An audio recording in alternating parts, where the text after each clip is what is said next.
CGTN, China Global Television Network.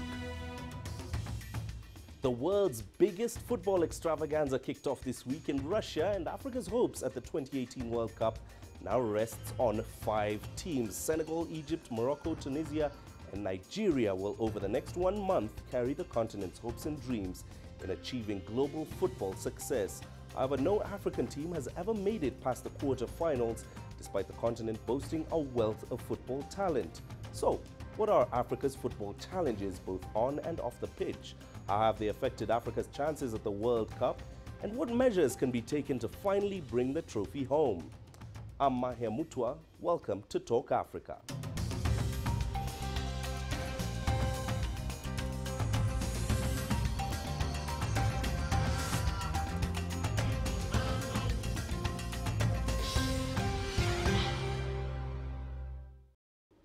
Now, every 4 years, the world gets gripped by World Cup fever. For a month, the World Cup brings our lives to a halt as fans and nations root for their favorite teams. Africa is no exception, and millions across the continent follow the action in eager anticipation. Let's take a look at how Africa is gearing up for Russia 2018.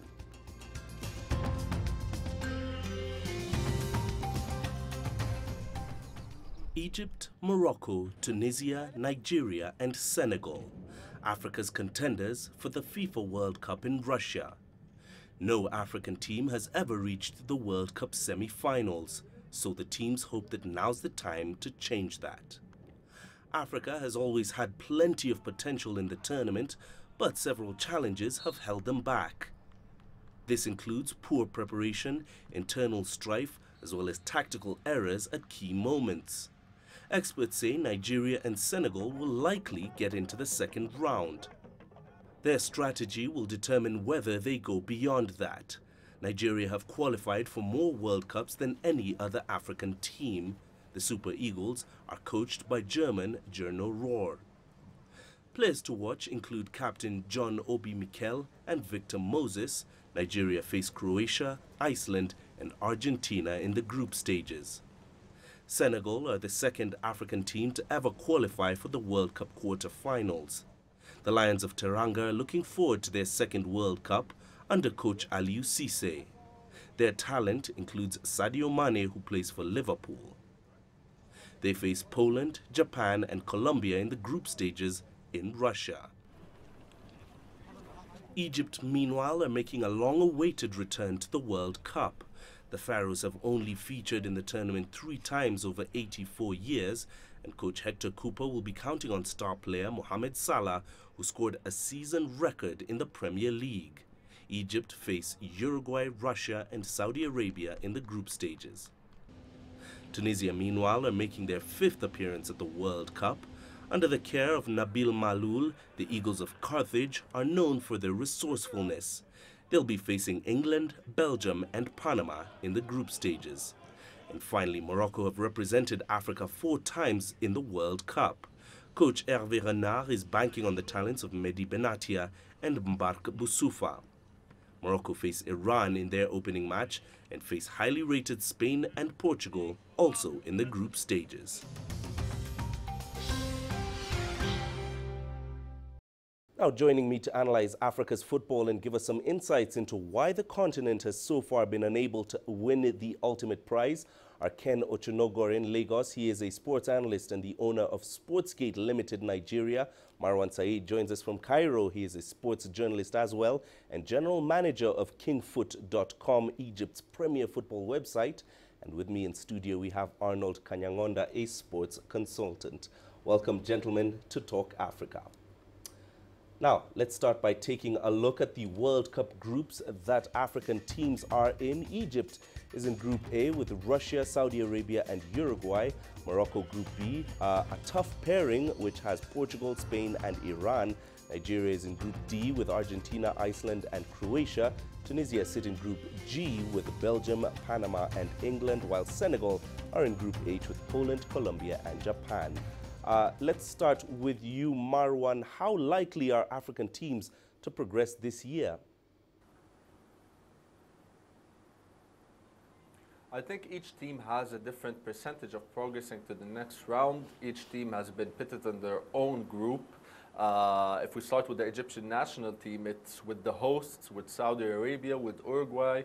We all know that most probably Uruguay will top this group, and the absence of Salah is a factor. I mean, each team has a certain group it has to contest, and each team is faced with their own issues. I believe it will be hard a little bit for Morocco to qualify to the next round, because they are with the Euro 2016 champions Portugal, and with Spain, who won the World Cup in 2010. Maybe I would say the Argentina also are in a very tricky group, because Iceland, they were the dark horses of the past Euros in 2016, and they are in the same group with Leo Messi's Argentina, so it might be tricky for them. I don't think they will go through to the next round. I think Tunisia does have a real chance, because England have failed on international level for such quite a time. At the moment, they're not familiar as well with the Tunisians. So, and Panama are newcomers as well. So they have a gate which they can pass. Regarding Senegal, they're still in a tricky and tough group as well, but I would say it's very balanced out, because they have Japan with them and Poland. It can work out and they can go through. So my guess would be Tunisia and Senegal, they have the highest chance of going through to the next round. And I'll come here to Arnold in just a moment, but first I'll go to Ken Ochonogor in Lagos. What do you think about the African team progress this year? It is a World Cup, and then every team going there fancy their chance of progressing. But when you look at the groups the way they are, I think Egypt in that same group with the Russian and Iranians and also the Uruguayans believe that yes, they have a stand, a kind of a better chance when you look at the FIFA rankings.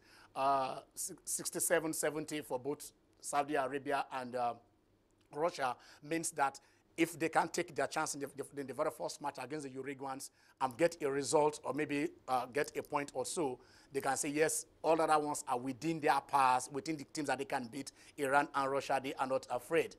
So basically, I see Egypt in that particular regard. Senegal and Portugal and Spain are superpowers. Let's hope they cancel themselves out and say, okay, fine, we get 3 points. We have already collected 3 points. What do? Senegal, if they have Portugal and Spain has a point each, basically, they'll be able to move on. In Nigeria's case, consortium of medium powers, Iceland and Croatia, ranked 22 and 20 respectively. Argentina is a world apart. The way we say Argentina will go on. But then look at the history between Nigeria and Argentina. This is their fifth meeting. 1994, it was just 2-1.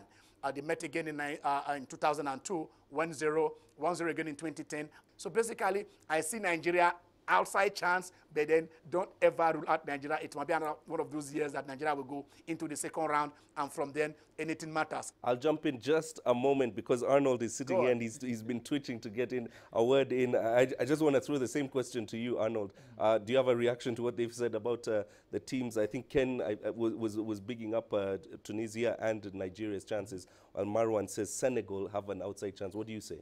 Yeah, I think I'm a bit more positive. I'm a bit more bullish about Africa's chances this year. One, you've not had a single whisper or whimper about lack of preparation or problems with preparation with the African teams. They've gone on camp, they've all traveled to Russia, and things have gone smoothly. So the only thing then, as the German coach Volker said, usually the African teams defeat themselves off the pitch, but on the pitch, they are usually a match for the teams they play against. So if you look at it like that, I'm sorry for Morocco, I'm sorry for Tunisia, because as prepared as they are and as strong as they are, the groups they are in mean they're going to be 3 and done. If you're in the same group with the hosts, Russia is a good footballing country, playing at home, they're going to do well. And then with Uruguay and Saudi Arabia, Egypt might finish third in that group, but it's anybody's game.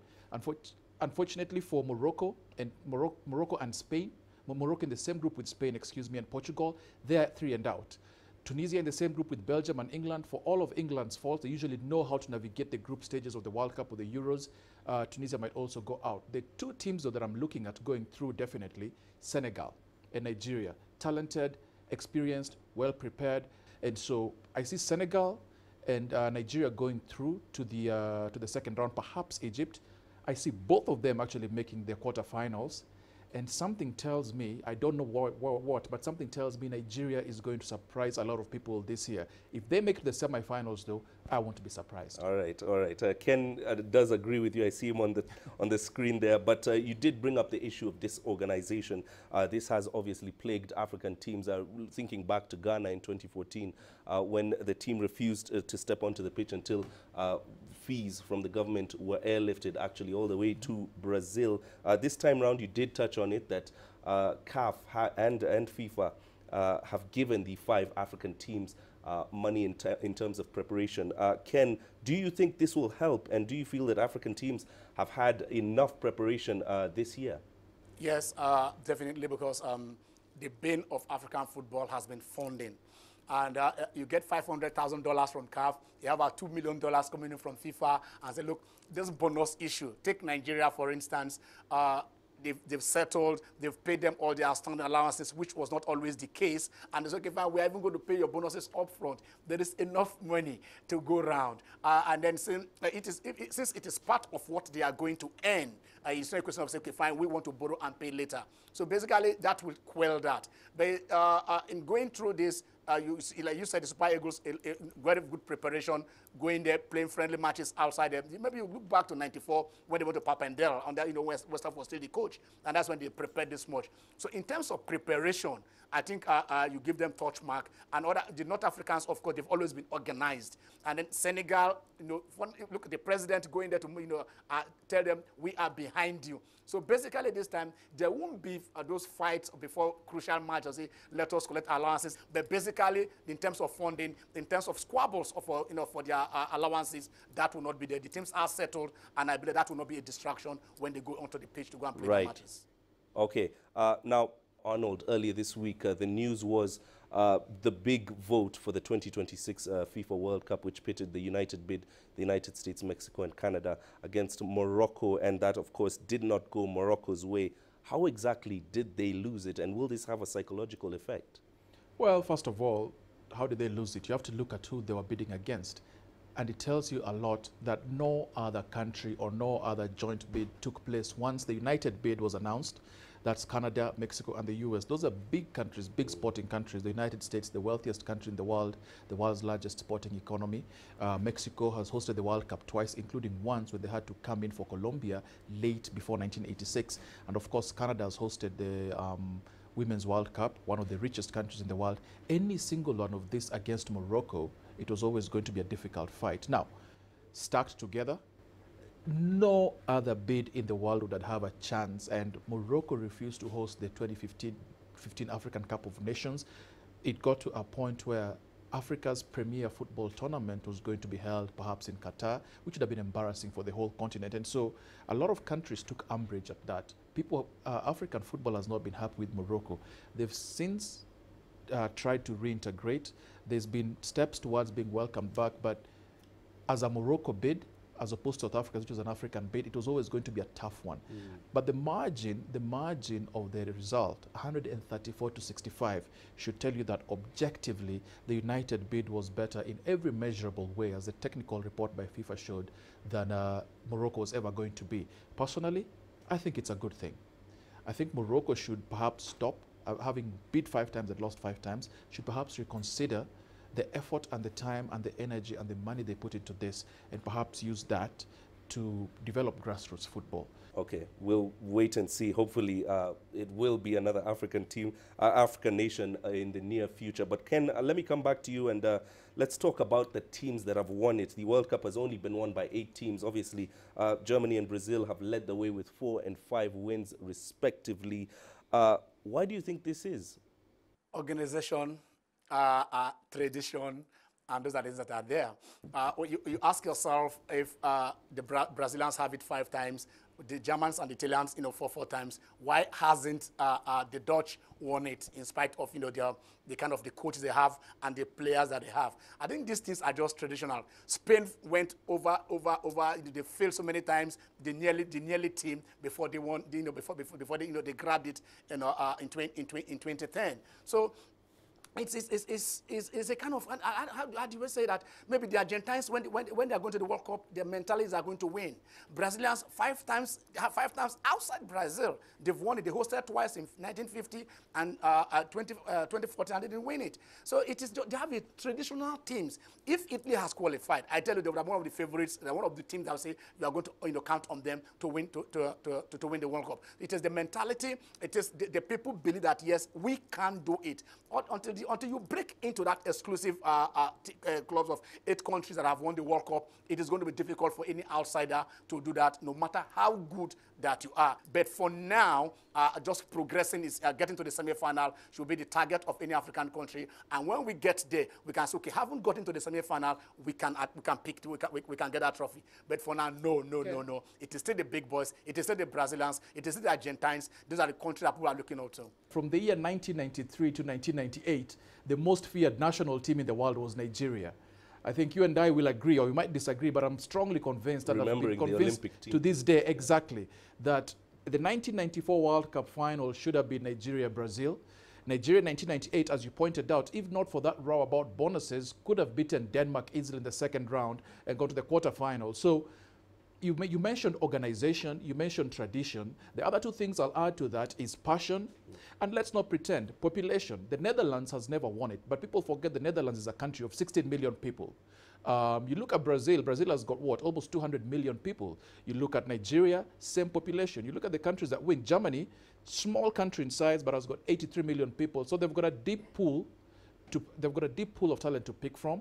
They've got options, they've got you know, it's easier, and I know people talk about India and China, but they don't have that tradition and the passion as such. But once you have that, and then you have the population, then you're able to put together a bunch of players, 22, 30, who are really good, world class. And in 94 to 98, 93 to 98, and as you pointed out, including the Olympics, that Nigeria team should have won or been to the final, or at the very minimum the semi-final of at least one World Cup. They were the most feared team in the world at that time. I think it's a loss, and Pele predicted they would win the World Cup. It's a loss that they didn't.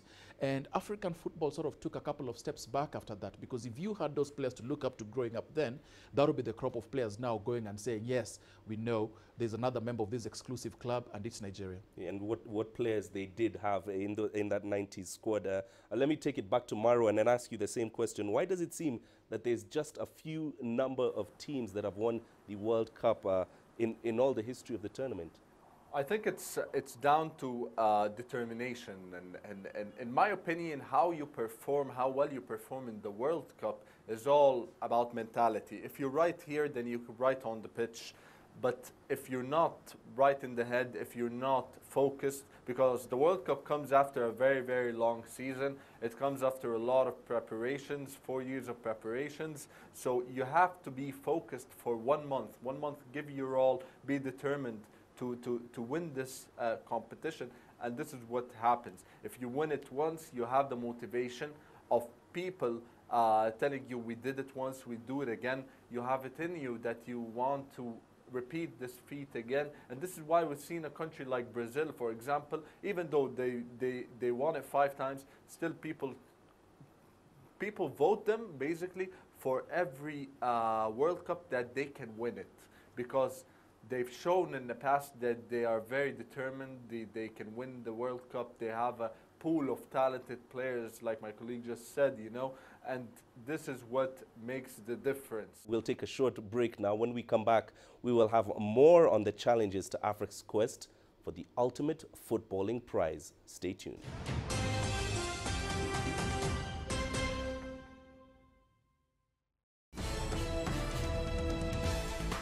China Global Television Network. From broadcast centers in Beijing, Washington, and Nairobi. A unique global perspective. 6 channels and a video content service.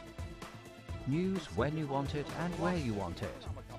On TV screens, websites, mobile platforms, and social media. CGTN. See the difference.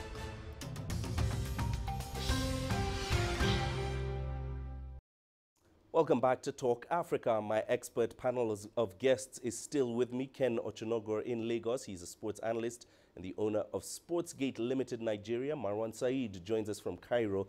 He is a sports journalist and general manager of kingfoot.com. And here in studio, we have Arnold Kanyangonda, a sports consultant. Now, before we proceed with the conversation, let's take a brief look at some memorable moments for African teams at previous World Cup tournaments.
Indeed, the thrills and spills of football. Let's continue with the discussion now, and I'll remind you, gentlemen, to keep your answers brief because of time.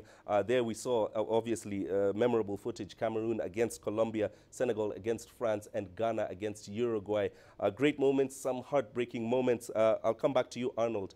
What goes wrong for African teams? Why can't why is the ceiling the quarterfinals? It's a tough mountain to climb. Only a few can make it to the top. And sometimes, let's be quite frank, it comes down to margins. I think about Nigeria in '94.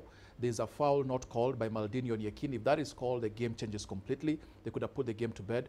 The Ghana example you saw, it's the 120th minute, the game is up, the player has to slot the penalty. If it goes in, then the semis. It doesn't go in, they're not in they're out of the tournament. And so sometimes it comes down to margins. And that's why, as Marwan said, mentality is important, and getting to the World Cup is just the first step. Most importantly, you have to try to get everything right. But even at the World Cup finals, remember, 32 teams will go to Russia, only one will come away from it. So it comes down to the almost perfection, the perfection needed to be the one team out of 32, and those 32, remember, out of 211, that gets to the end and wins the thing. Indeed, and it's about to get a whole lot harder because from 32 teams, it's going to be 48 soon. Marwan, let me come to you and ask, is it a psychological case? Is it that African teams get starstruck? What happens when we get to the knockout stages of football World Cup that seems to impact African teams that they can't progress? If we look at the teams that have won the World Cup, they're all psychologically strong. They have very, very professional players that are psychologically strong as well. It's all about mentality. And unfortunately, if I told you right now that an African team can win the World Cup, you will not believe it. Neither will I, because we don't have it in us to believe that we can do it. Because when we look at other teams, like, for example, we look at Portugal, they have Cristiano Ronaldo. We look at Argentina, they have Messi. So when Mohamed Salah was doing the things that they were doing, albeit for one season, Egyptians are watching him do that, but they cannot believe it. And this is an issue with us. The players, they get all their energy from the fans. And if the fan tells you before you go to the tournament that you qualified, this is an achievement, you've done a lot, and they seem content, they will not push the national team to do more. There will be no drive. And the players, they've been brought up thinking that reaching the World Cup is the aim. Hector Cooper was brought in to manage the national team, and his objectives, as said by the Egyptian Football Association, were to qualify to the Africa Cup of Nations and to qualify to the World Cup. There was nothing mentioned to Hector Cooper that you have to win the Africa Cup of Nations. All right, let me take it to back to Lagos now. Ken, recently we've had bit of an embarrassing situation across the continent with the stories coming out about African football corruption. We did see the president of the Ghanaian Football Federation, Kwesi Nyantaki, there being banned for 3 months. And also resigning. The Kenyan referee who was headed to the World Cup, Aden Marwa, was sent home and packing. How much do you think, Ken, that this has affected African football? You can't take that away. Corruption is endemic right down here. The FA president of a country caught on camera, telling you how you can go about bribing referees, and getting results. So basically, it affects. You have a system where the leadership of football in the most African countries believe that they can influence matches. You have where a lot of them are without a vision of where they want to go. The players are supposed to remain key. The welfare of the players, the coaches are going to coach them, the pitches they are going to play on. So basically, if you can't win your match on merit, how do you prepare your players? All you need is that budget for the referee, and then you are going to get your result. So it will affect the player because they don't believe in the technical ability of these coaches. Let me just jump in there, Ken, because you did bring up the issue of coaches. Is this a consistency issue? Because, for example, here in Kenya, it seems like we seem to switch coaches annually. Nigeria has had almost 10 coaches since the last World Cup. Hector Hooper has been in charge of Egypt, like Marwan said, since 2015. Is it an issue of consistency when it comes to coaches? It is very, very, very, very unfortunate. As a Nigerian, and I tell you this because we've seen coaches that you bring in from all over the world, mediocre coaches, just because of the color of their skin, they say they want to coach in Africa. Amadou Shuaibu, the later Amadou Shuaibu, qualified Nigeria for 3 World Cups, and then he was sent off. We brought in Truche, we brought in Lagabak, we brought in Milutinovic, all to come and take over from him. And Arnold, let's talk about chances to succeed. Do you think that maybe African players have the equal chances to succeed as maybe players in Europe? No. One, because the wealthier you are, the more facilities you have. So, for example, England, a few years back, opened St. George's Park. They are the National Football Centre of Excellence. They've got 40 pitches. Most African cities and countries don't have a pitch of anywhere near that quality in the whole country. And so if you look at facilities, if you look at coaching, if you look at structures and setup, and even things like safety, it's hard to play football on an empty stomach. So yes, because Europe and other parts of the world are richer than Africa, the equal chances to succeed are not there. What Africa makes up for, though, is with talent and passion. The worrying trend is there's a Eurocentralization, a Eurocentrism coming around the world game. And so Africa and African federations and African associations and CAF itself will have to do a lot to make sure that, yes, the Europeans might be wealthier, but let's take care of our own. In the vote, when Morocco lost, you'd have expected Morocco to get all 54 votes. So there's none of that unity, there's none of that inward looking, and as Ken rightly said, until Africa looks inwards for coaches, for facilities, for opportunities, develops opportunities for African players on the continent, Europe is always going to be the promised land. All right, let me ask the question finally. Marwan, coming to you, one word answer. Who do you think is winning the World Cup this year? Brazil. And coming here to Nairobi, Arnold, your prediction? Germany to defend their title, Nigeria and Iceland to have fairy tales. I absolutely hope that does come true. Gentlemen, thank you very much for speaking to us. That's all we have for Talk Africa this week. Thank you very much to my guests for your insights. Sports analyst and the owner of Sportsgate Limited Nigeria, Ken Ochonogor in Lagos. Sports journalist and general manager of kingfoot.com, Marwan Said in Cairo. And here in studio, I was joined by sports consultant Arnold Kanyangonda. Remember, we'd love to hear your feedback through our social media handles on Facebook and Twitter. You can also catch the show on our YouTube playlist. Do keep the conversation going and tune in again next week for more Talk Africa. From me, Mahia Mutu, and the team in Nairobi, it's goodbye.